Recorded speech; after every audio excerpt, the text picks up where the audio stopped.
আমেরিকার মহাকাশ সংস্থা নাসা শিগগিরই একটি নতুন টেলিস্কোপ লঞ্চ করবে। নাসা বলছে যে এটি মহাবিশ্বের সবচেয়ে রঙিন মানচিত্র তৈরি করবে।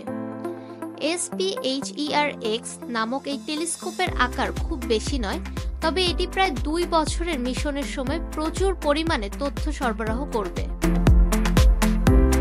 এটি একটি ইনফ্রারেড টেলিস্কোপ যা স্পেকট্রোস্কোপিক ছবি তোলার জন্য ডিজাইন করা হয়েছে।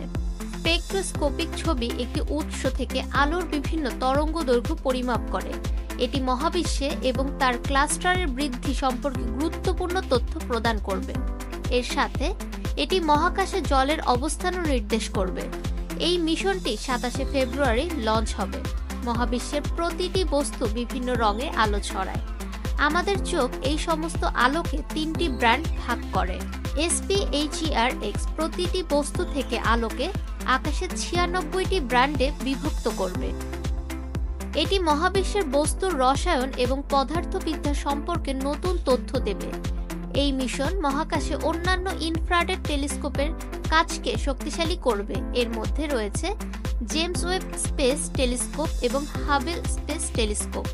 এই দুটি টেলিস্কোপে মহাকাশের সবচেয়ে দুর্বল বস্তুর উচ্চ রেজোলিউশন পরিমাপ করার জন্য ডিজাইন করা হয়েছে। তা সত্ত্বেও তারা আকাশের খুব ছোট অংশ অধ্যয়ন করতে পারে।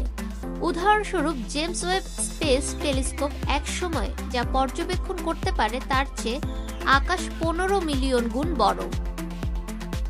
আন্তর্জাতিক মহাকাশ স্টেশনে কয়েক মাস ধরে আটকে থাকা নাসার মহাকাশচারী সুনিতা উইলিয়ামস আগামী মাসে পৃথিবীতে ফিরে আসতে পারেন। সম্প্রতি নাসা বলেছিল যে 25 মার্চের পরিবর্তে 12 মার্চ ISS এর ক্রু 10 মিশন চালু করার লক্ষ্য রয়েছে। উইলিয়ামসের সহকর্মী নভোচারী বুজ উইলমোরকেও এই মিশনে আনা হবে। নাসা বলেছে যে ক্রু 10 মিশনটি নতুন মহাকাশযানের পরিবর্তে পূর্বে উড়ে আসা SpaceX মহাকাশযান এন্ডুরেন্স ব্যবহার করবে। নাসা এবং বিলিয়নরা ইলন মাস্কের কোম্পানি SpaceX এই মহাকাশযানের হার্ডওয়্যার মূল্যায়ন করছে এর নিরাপত্তা এবং সার্টিফিকেশন মান নিশ্চিত করতে। এর আগে এন্ডুরেন্স 3টি মিশন সম্পূর্ণ করেছে: ক্রু 3, ক্রু 5 এবং ক্রু 7। ফাহমিদা বিনতে আনোয়ার, নিরপেক্ষ নিউজ ডেস্ক, ঢাকা।